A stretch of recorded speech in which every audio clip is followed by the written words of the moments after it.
నమస్కారం, నా పేరు శివ. అందరూ ఉన్నారు ఫ్రెండ్స్. వాళ్ళ వీడియోలో ఈపీఎఫ్ ఖాతాదారులకి ఒక ఇంపార్టెంట్ విషయాన్ని అయితే నేను చెప్పబోతున్నాను. వీడియోకి వెళ్ళే ముందు ఇలాంటి విషయాలు మీరు మరింత తెలుసుకునే వీడియో కింద సబ్స్క్రైబ్ బటన్ ఉంది, దాన్ని ఆప్ చేసి మన ఛానల్ సబ్స్క్రైబ్ చేసి పక్కనే ఉన్న బెల్ బటన్ని యాక్టివేట్ చేయండి. అనేది కాకుండా లైక్ చేయండి. లైక్ చేస్తే ఎట్లాంటి వీడియోస్ అందరికీ చేరుకుంటాయి. So please like.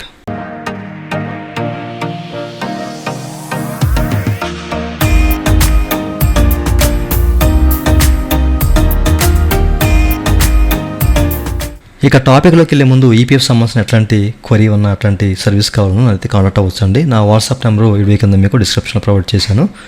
So WhatsApp ద్వారా మాత్రమే నన్ను అయితే కాంటాక్ట్ అవ్వండి. అయితే ఈ వీడియోలో వచ్చేసరికి ఈ నామినేషన్ చేస్తున్నప్పుడు చాలామందికి ఎదురవుతున్న సమస్య ఏంటంటే మెంబర్ని యాడ్ చేస్తున్నప్పుడు మెంబర్ ప్రాపర్గా యాడ్ అవ్వట్లేదు, ఈ నామినేషన్ కంప్లీట్ కావట్లేదు, ఏం చేయాలి అని చెప్పేసి చాలామంది కామెంట్ సెక్షన్ అడిగారు. ఓకేనా? సో అట్లాగే మీకు ఒక చిన్న ప్రాసెస్ కూడా, డెమో ప్రాసెస్ కూడా చూపిస్తాను మీకు, ఎందుకు అవ్వట్లేదు, మనం ఏం చేయాలి అనే దాని గురించి.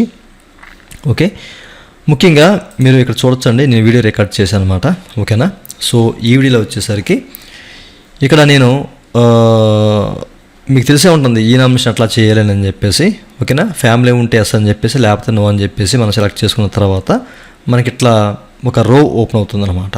ఓకేనా? సో ఈ రోల్ ఏంటంటే ఎవరైతే మనం నామినీని ఇస్తున్నామో ఆ నామినీ సంబంధించిన Aadhaar card number, name, date of birth, gender, relation and address, వాళ్ళ ఫోటో కూడా అప్లోడ్ చేయాలి.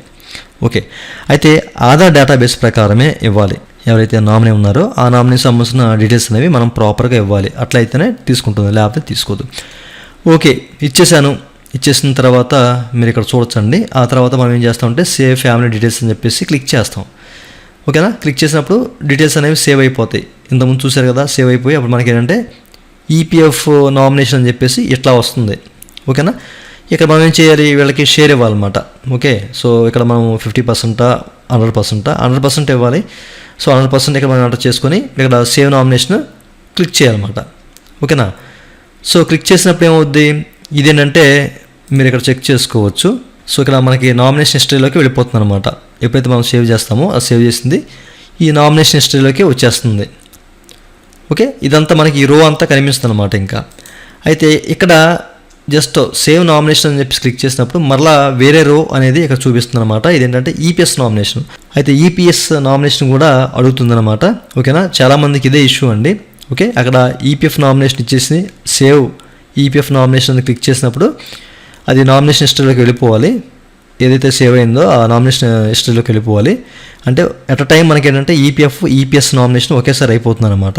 ఓకే, బట్ కొంతమందికి ఏంటంటే ఈ ఇష్యూ వస్తుంది అనమాట. ఈపీఎస్ నామినేషన్ రో కూడా ఇట్లా చూపిస్తుంది. ఇది కూడా మీరు ఇవ్వండి అని చెప్పేసి. ఎట్లాంటి సందర్భంలో మీరు ఏం చేస్తారంటే తప్పనిసరిగా ఈపీఎస్ నామినేషన్ అనేది ఎవరైతే పైన ఇచ్చిన మెంబరు అంటే పైన ఈపీఎఫ్లో ఇచ్చారో వాళ్ళది ఈపీఎస్లో కూడా ఎంటర్ చేయండి. సో ఎంటర్ చేసి సేవ్ ఈపీఎస్ నామినేషన్ అని క్లిక్ చేయండి. అయితే ఓకే, చాలా వరకు ఏంటంటే అవ్వట్లేదు.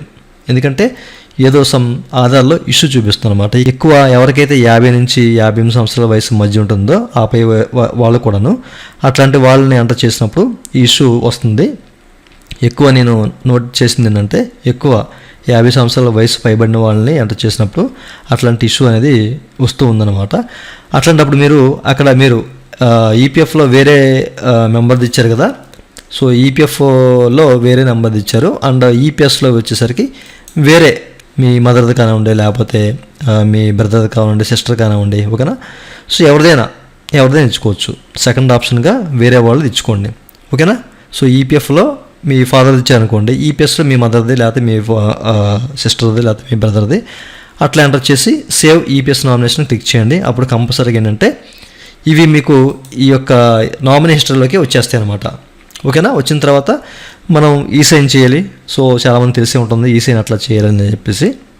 అసలు కంప్లీట్గా ఈ నామినేషన్ ఏ విధంగా చేయాలి అనేది కింద నేను మీకు డిస్క్రిప్షన్లో కానివ్వండి అండ్ స్క్రీన్లో కానీ వదిలేస్తాను, చూడండి అసలు కంప్లీట్గా ఈ నామినేషన్ అట్లా చేయాలని చెప్పేసి. ఓకేనా? అయితే ఎట్లాంటి ఇష్యూ వచ్చినప్పుడు మాత్రం మీరు సెకండ్ ఆప్షన్గా మీ ఫాదర్ది లేదా మీ మదర్ది లేదా మీ సిస్టర్ది, బ్రదర్ది అట్లా ఎవరిదైనా యాడ్ చేసుకోవచ్చు.